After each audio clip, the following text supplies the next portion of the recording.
अब हम उद्देश्य संहिता का 23वां अध्याय पढ़ने जा रहे हैं, जिसमें शिव नाम की महिमा है। ओम नमः शिवाय। सिद्धि सुधाकर ऋषि बोले, हे महाभाग सूत जी, आपको नमस्कार है। अब आप हमें भस्म की महिमा सुनाई तथा रुद्राक्ष की महात्म्य और शिव जी के उत्तम नाम का महात्म्य भी कहिए, जिसे सुनकर हमारा चित्त प्रसन्न हो। सूत जी बोले, हे ऋषियों, आप लोगों ने बड़ी उत्तम वार्ता पूछी। आप धन्य पवित्र कुल के भूषण हैं, क्योंकि लोक में जिन्हें शिव जी के परम प्रिय हैं, उन्हें साक्षात शिव परम देवता हैं। वे धन्य और कृतार्थ हैं। उनका देह धारण करना सफल है।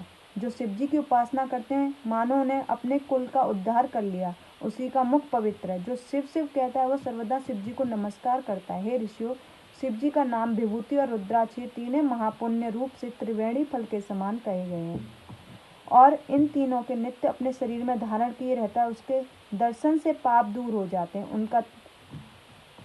उनका दर्शन त्रिवेणी के समान है, इसमें कुछ भी अंतर नहीं है। जो इस प्रकार नहीं जानता कि वो निसंदेह पापी है। जिसके मस्तक पर विभूति नहीं है, अंग में रुद्राक्ष नहीं है, तो जिसके मुख में शिवम की वाणी नहीं है, उसे अधम के समान त्याग देना चाहिए।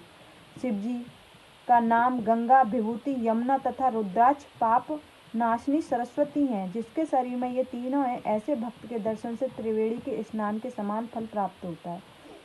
जब जगत के हितकारी ब्रह्मा जी ने इसकी तुलना की, ये तीनों समान सिद्ध हुए। अतः पंडितों को सदा विभूति धारण करनी चाहिए। उसी दिन से ब्रह्मा आदि देवताओं ने तीनों को धारण किया, जिसके दर्शन से पाप नाश हो जाते हैं। हे विप्रो, सत असत के परे श्री महेश्वर के बिना इस ब्रह्मांड में क्या संपूर्णता है, जिससे इस तीनों का महात्म्य जाना जा सकता। केवल एक शिव नाम ही है, जिसके स्मरण करते ही पापों के पर्वत अनायास भस्म हो जाते हैं। इसमें कुछ संदेह नहीं है। सौन जितने भी पाप मूलक अन्य प्रकार के दुख हैं, वे केवल शिव जी के नाम से ही नष्ट होते हैं, अन्य किसी से नहीं। वह वैदिक, वही पुण्य आत्मा है, वही पंडित और वही धन्य है।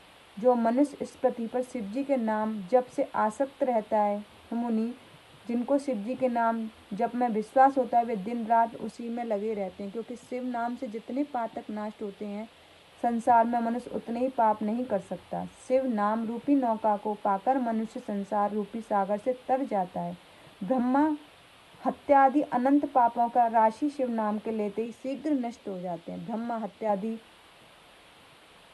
जो पाप रूपी अग्नि से पीड़ित हुए, उन्हें शिव नाम रूप अमृत का पान करना चाहिए, क्योंकि पाप रूप दवा अग्नि से तप्त हुए को उसके बिना शांति प्राप्ति नहीं होती। हे मनुष्य, जिसकी शिव नाम में अखंडित भक्ति है, उसको मोक्ष सुलभ है, अन्य को नहीं, ऐसा मेरा विश्वास है। हे मनुष्य, बहुत कहने से क्या लाभ है। मैं एक ही श्लोक में कहता हूँ कि श्री शिव नाम की महिमा संपूर्ण पाप को हरण करने वाली है।